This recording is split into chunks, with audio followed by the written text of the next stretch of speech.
Cette année en NBA, nous avons pu voir 56 joueurs échangés dans pas moins de 18 trades différents.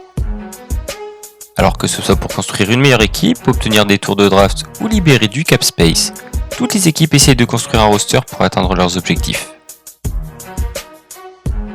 Au vu du nombre de rumeurs ou de négociations qui n'aboutissent pas, il est certain que dans l'histoire de la NBA, il y aurait pu avoir de nombreux scénarios qui auraient tout simplement bouleversé le visage de ce sport. Sans plus tarder, on va rentrer dans le vif du sujet et je vais vous présenter 5 trades que vous connaissez ou non qui auraient pu changer l'histoire de la NBA.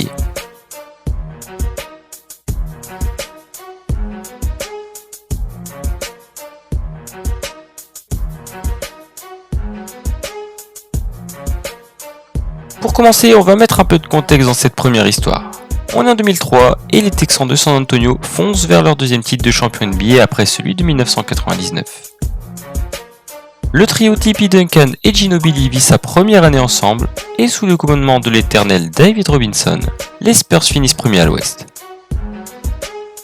Alors oui, les Lakers de Shaq et Kobe leur feront face en demi-finale de conférence, mais San Antonio gagne et se dirige tout droit en finale NBA pour la seconde fois en 5 ans. Leur opposant, c'est tout simplement les Nets, emmenés par un duo Jason Kidd et Kenyon Martin qui s'est défait sans difficulté des Pistons au tour précédent. 4-2 pour parcourir les siens qui n'ont pas trop tremblé face à une équipe de New Jersey trop faible. Kidd, qui sortait probablement de la meilleure saison de sa carrière à 29 ans, venait de perdre une finale NBA. Et on peut comprendre ses envies d'ailleurs. Pourtant, alors que lui-même a donné son accord aux dirigeants texans, il changera d'avis et prolongera 6 ans chez les Nets pour pas moins de 103 millions de dollars. Un retournement de situation inattendu dont même Tippy se souvient très bien encore aujourd'hui. Je me rappelle comme si c'était hier, un pop qui m'appelle dans son bureau, qui me fait bon Tippy, il y a des trucs qui vont sortir, des rumeurs, on va prendre Jason Kidd, donc je dis bon bah ok, donc vous allez me transférer où? Et il me fait non, je veux que tu joues avec Jason Kidd, vous allez jouer ensemble et tout, on va jouer avec 2 guards et tout ça, et c'est clair que j'ai failli jouer avec Jason Kidd. C'était beau ça. Ouais, il voulait jouer avec moi, Jason Kidd et Manu.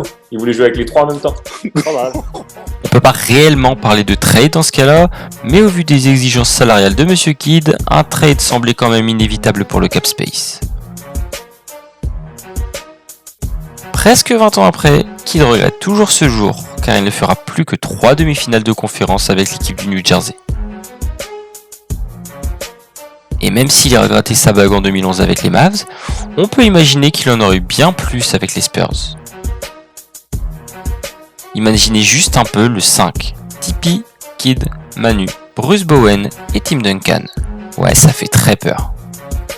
Jay Kidd en rôle de mentor, je n'ose même pas imaginer ce que serait devenu Tony avec ça.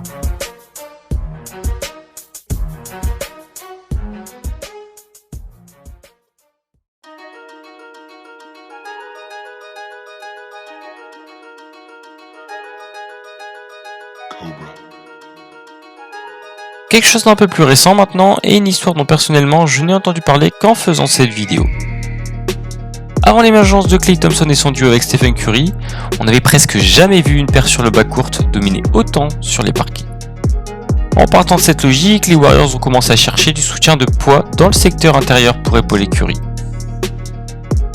Ouais, mais voilà, en 2014, les postes 4-5 disponibles pour être échangés, et ça ne court pas les rues. Le choix se porte donc sur Kevin Love.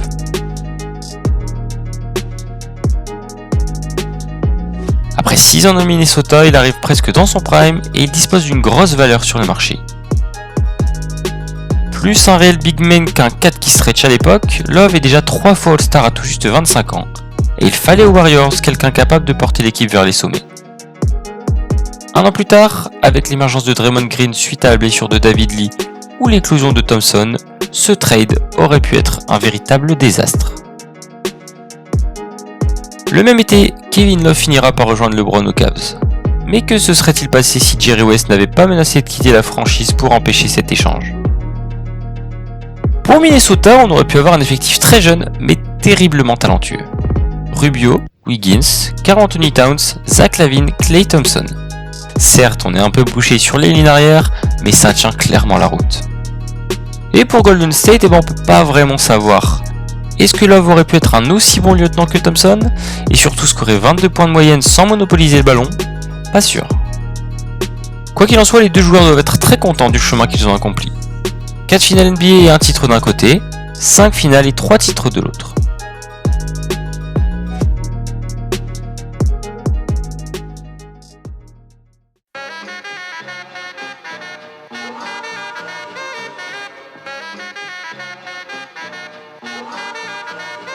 Alors maintenant on va remonter un peu plus loin jusqu'en 1987. Un jeune garçon du nom de Scottie Pippen est sélectionné en 5ème position par les Seattle Supersonics. Mais ce dernier ne va pas rester bien longtemps là-bas, puisqu'il sera directement échangé aux Bulls contre Holden Polynice, le pick numéro 8. Mais ce dernier ne donnera rien de bien fou en NBA, bien qu'il restera 13 ans dans la ligue. Bref, si je vous parle de ça, c'est parce que Pippen a failli revenir dans la franchise par laquelle il a été drafté. Et la dynastie des Bulls aurait été complètement différente. En 1994, soit tout juste un an après la première retraite de Michael Jordan, les Bulls voulaient donner un nouveau souffle à la franchise. Mais quelle était donc la contrepartie de ce trade ? Et bien tout d'abord, Ricky Pierce, déjà nommé 2 fois 6e homme de l'année, mais aussi Shawn Kemp. Et quand on entend ça, on rentre carrément dans d'autres considérations. On peut supposer tout d'abord que MJ ne revient pas aux Bulls et que par conséquent il arrête sa carrière à 30 ans avec entre guillemets juste 3 titres. Ou alors il rejoint Kemp et on ne pourra jamais savoir si sa destinée aurait été identique. Pour Pippen, il aurait formé un duo défensif exceptionnel avec Gary Payton. Et peut-être que c'est lui qui aurait offert à Seattle un 2e titre en 96 face aux Bulls de Shawn Kemp. Petite anecdote assez marrante à ce sujet, on sait que les fans de Seattle étaient parmi les meilleurs dans ces années-là. Et bien certains étaient assez extrêmes, ils appelaient les stations de radio locales, menaçant de faire brûler le stade si le trade se faisait.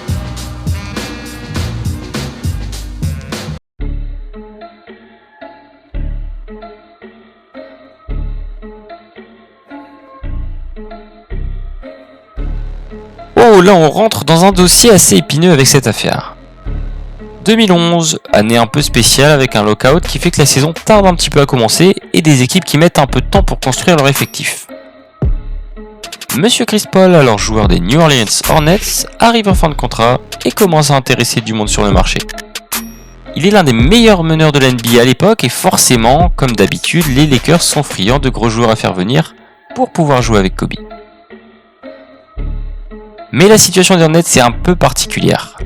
L'ancien proprio menace de mettre la clé sous la porte, et c'est donc la NBA qui devient propriétaire de la franchise en attendant de retrouver un repreneur. David Stern place donc plusieurs personnes à la tête des Hornets pour pouvoir continuer à faire vivre la franchise et poursuivre la saison 2011 dans des conditions pour ainsi dire normales. Le 8 décembre 2011, un trade entre 3 équipes est acté. Avec ce schéma, je vais essayer de vous présenter un peu mieux le trade étant donné que c'est un beau bordel. Les Hornets donc envoient Chris Paul aux Lakers. Les Lakers se débarrassent à leur tour de Lamar Odom qui part aux New Orleans Pelicans, puis de Pau Gasol qui part aux Rockets. Enfin, Houston fait partir 3 joueurs aux Hornets, Dragic, Luis Scola et Kevin Martin.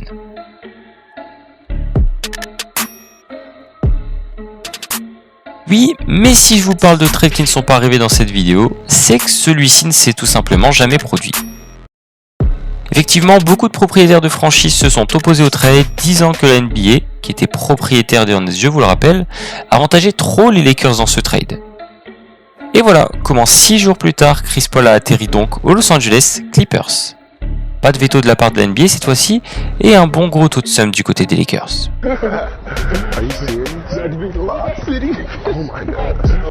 C'est une grosse question, hein. Et si la NBA ne bloque pas ce trade, qu'est-ce que ça aurait donné ? Premièrement, il faut se poser la question de est-ce que les Lakers auraient pu gagner d'autres titres ?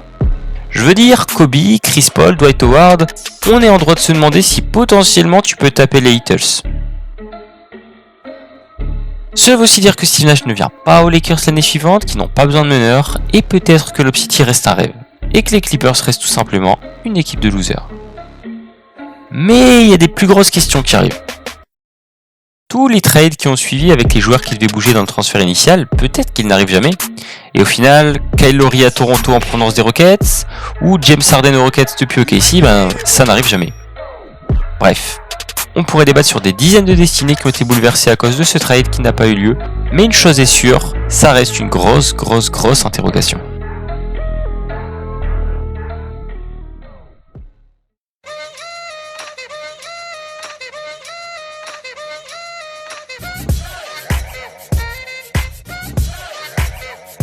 Et enfin, on va finir en beauté avec Kobe.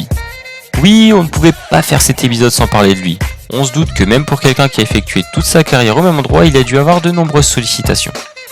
Celle dont je vais vous parler remonte à 2004. Après un three-peat puis 2 échecs de suite avec Shaq, le mouvement d'un des 2 joueurs semblait donc inévitable. Chacun des 2 joueurs a donc reçu des offres, et pour Kobe notamment une venant de Chicago. Alors oui, bouger du soleil californien pour rejoindre le froid et le vent de l'Illinois pouvait faire peur pour certains, mais il voulait vraiment quitter LA. Je vais vous faire écouter une petite interview qui résume parfaitement ses envies de départ à l'époque. When I retire, I don't want people to say, okay, he only won because of Shaq. As unfair as that is, Magic never won without Cat, right? Michael never won without Scottie.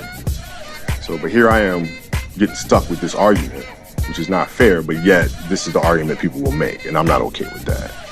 So therefore, I knew, okay, I gotta go. Déjà, le palmarès de Kobe, qu'en serait-il? Aurait-il eu des titres avec Chicago? Serait-il devenu une vraie relève à Jordan en suivant les traces dans sa franchise? Et surtout, est-ce que sa greatness serait différente s'il avait quitté LA? Selon moi, oui. Et sur ce coup, il a réalisé l'une des meilleures décisions de sa carrière en poursuivant son aventure chez les Lakers.